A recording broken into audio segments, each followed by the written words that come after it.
Pertanyaannya apa itu nasib? Kan nasib itu sesuatu yang kita terima atau bagian kita yang bisa kita pilih.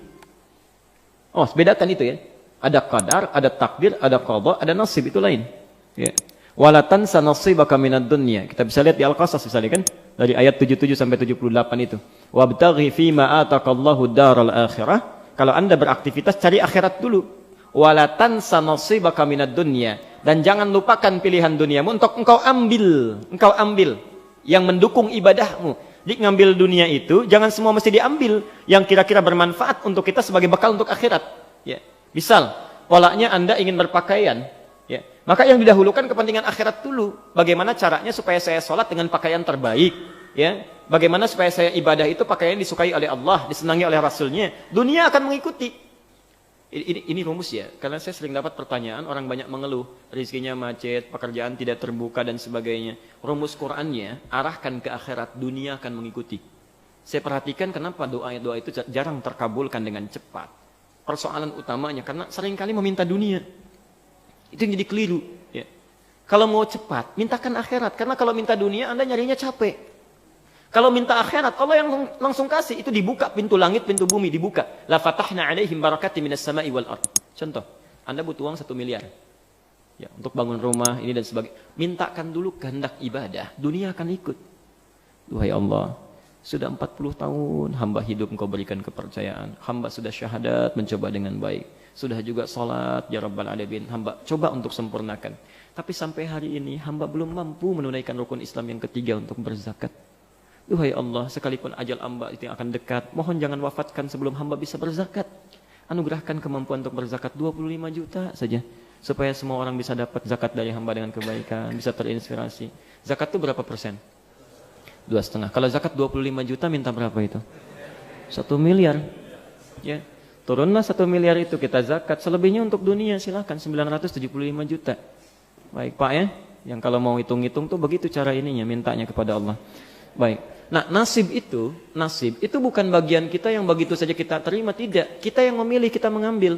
Jadi kalau Bapak katakan itu nasib, itu pilihan kita. Anda bisa memilih mau baik, mau buruk. Nasib kita tentukan di situ, ikhtiar Allah menetapkan. Ya. Kalau kita bisa memilih yang baik, kenapa ambil yang buruk? Jangan katakan ketika berbuat buruk, ini nasib saya begini. Tidak, itu pilihan Anda begitu. Allah saking sayangnya memberikan petunjuk, disebut dengan hidayah, supaya tidak mengambil nasib yang buruk. Maka diarahkan pada hidayah. Ya, perhatikan, saat azan berkumandang 4.16, pilihan Anda 2, teruskan tidur atau ke masjid, sholat. Ya, itu nasib kita tuh bisa kita pilih. Maka Allah berikan subhanallah petunjuk, digerakkan hatinya cepat. Adzan sudah berkumandang, tertinggal nanti kalau kamu tidur sebentar, bagaimana kalau tidur dalam keadaan meninggal? Digerakkan, bangun kita. Ya. Setan juga sama, begitu selesai adzan, tenang, baru adzan, belum komat, tenang, baru adzan, belum komat. Itu berpacu kita. Pilihan itu yang kita tentukan, saat kita ambil bagian kita, itulah nasib kita. Ya. Si kakek tadi, dia bisa memilih. Ya. Dalam konteks dia ingin diamkan, dia bisa samarkan, ya, bisa dia pilih tahadduts bin ni'mah, menunjukkan satu nikmat untuk memotivasi cucunya, atau dia bisa pilih riya. Ya, dia ada wa amma bi ni'mati rabbika tahadduts bin ni'mah, boleh. Ini masjid alhamdulillah bisa dibangun. Ya, alhamdulillah dengan izin Allah. Ya, di antaranya dulu kakek pernah diberikan rezeki, disalurkan ke sini. Kamu juga dulu nanti kalau punya rezeki ya ke depan jangan hidup untuk sendiri saja. Itu boleh, Pak. Sah hukumnya. Itu tahadduts bin ni'mah. Motivasi orang lain untuk beramal kebaikan. Sah hukumnya. Seperti saat ini misalnya, ini butuh untuk assalam sekian. Pak, insya Allah saya sepertiganya, Pak. Bisa lakukan. Ya. Niat kita apa? Bukan ingin dapat pujian, bukan. Ya, tapi ingin memotivasi amalan supaya berkembang. Karena itulah ketika Nabi mengatakan anfiqu fi sabilillah, si fulan datang, Rasul saya nyumbang A, Rasul saya nyumbang B, Utsman datang, ya Rasulullah kurangnya berapa? Kata Nabi, ini kurang lebih sekian. Kata Utsman, 1/3 harta saya langsung ambil. Utsman punya aset 6 triliun saat itu. 2 triliun dengan ringannya lisan mengatakan, ambil sekarang. 1/3 harta saya.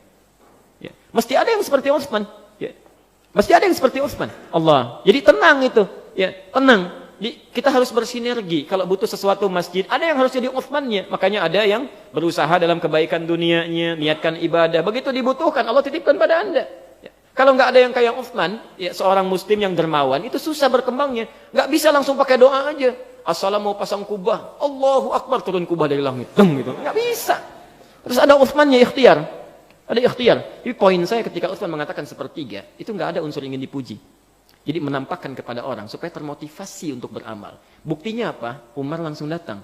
Ya Rasulullah, saya dengar Umar sepertiga ya. Betul, bala, saya setengah. Saya setengahnya. Setengahnya harta Umar mungkin tidak sebanding dengan sepertiga harta Utsman. Tapi poinnya setengahnya. Umar itu selalu ingin berlomba dengan Utsman. Selalu. Masya Allah. Begitu dengar Utsman, sepeninggal Nabi, itu punya kebiasaan. Sibuk luar biasa, pekerjaannya bolak-balik Madinah, keluar masuk, ekspor, impor. Itu Utsman. Sampai saking hebatnya, sampai hari ini yang punya tabungan di Bank Saudi, sampai sekarang cuma Utsman. Utsman tuh punya amalan. Sahabat Nabi dijamin masuk surga bersama Rasulullah tingkat paling tinggi. Subhanallah. Hisab dia sangat ringan. Sampai hari ini masih punya investasi di Bank Saudi. Dulu zaman Rasulullah ada sumur. Ya, yang itu dieksploitasi oleh Yahudi, dimonopoli. Kalau mereka mau minum mesti bayar. Sama Utsman dibeli. Dibebaskan orang dari situ. Dan kebun di sekitarnya dibeli.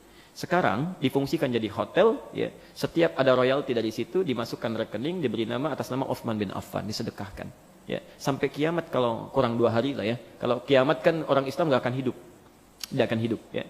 Sampai menjelang kiamat kalau masih ada, itu pahala mengalir bagi Utsman. Bayangkan, seorang sahabat Nabi dijamin masuk surga, hisabnya sangat ringan, bersama Rasulullah surganya masih punya amalan sampai hari ini. Saya, Anda, kita bukan sahabat Nabi, surga nggak jelas sampai hari ini, ya, hisab masih menegangkan, amalan masih berantakan, hari ini masih sulit untuk beramal. Sampai hari ini. Padahal saking sayangnya Allah ditampakkan amalan di hadapan kita. Utsman itu sesibuk-sibuknya, malam masih bisa tahajud sampai hatam Quran dalam tahajudnya.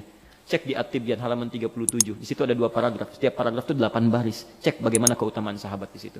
Kedengaran oleh Umar. Umar besoknya 4 kali khatam Quran. 2 kali siang, 2 kali malam. Umar bin Khattab. Antum berapa kali khatam Quran? Ya. Poinnya bukan itu.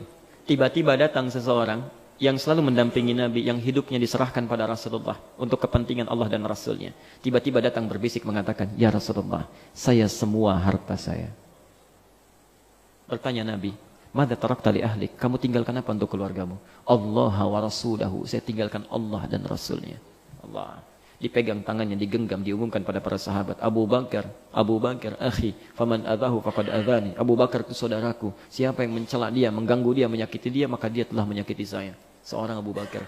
Jadi kita bisa memilih, bisa kita beramal kebaikan, membawa orang untuk mengikuti amalan, itu namanya tahadduts bin ni'mah, bisa dengan kata-kata, bisa dengan perbuatan, tapi yang kedua bisa juga riya, kalau ada ingin pujian. Letaknya tipis unsurnya pada pujian, kebanggaan. Ya, jadi kalau kita menampilkan untuk kebanggaan dan pujian, maka jatuh riya. Tapi kalau untuk motivasi orang dan tidak ada motif yang lainnya, maka itu masuk dalam kebaikan. Hadisnya sahih, Muslim nomor hadis 1893. Man dalla ala khairin falahu ajruhu misla ajri fa'ilihi min ghairi an yanqusa min ajri syai'. Siapa yang menunjukkan, memfasilitasi, menampakkan pada kebaikan dikerjakan oleh orang lain, maka dia mendapat pahala yang sama dengan yang mengerjakan tanpa dikurangi sedikit pun.